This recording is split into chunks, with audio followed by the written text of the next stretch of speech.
YouTube, what is going on today? I'm going to show you how not to buy a tripod. Don't get me wrong, tripods are great tools, but sometimes you just don't have one readily available or you're just not in the position to get one. And that's totally fine. You just need to find a way around this problem. Let's call this the Unipod. A few days ago, I decided to try using my phone to shoot some videos and I learned one thing: a tripod. I had no idea how I was going to keep my phone in the position to give me the shot that I wanted.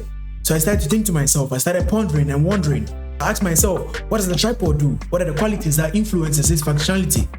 And then it hit me. A tripod just needs to be able to stand, hold your phone, and be stable enough to record your videos. Then I knew exactly what to do.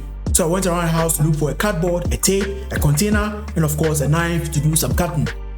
I folded the cardboard into a cylindrical shape and rolled some tape around the middle section to keep it together.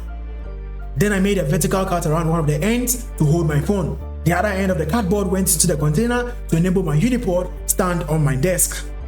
All I had to do now was to fix my phone into it and start recording. Trust me bro, it works. But to make sure this best works for you, you have to make sure to select the right length of the cardboard depending on how high you want your Unipod to stand.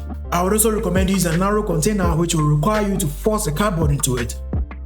This makes your Unipod more stable.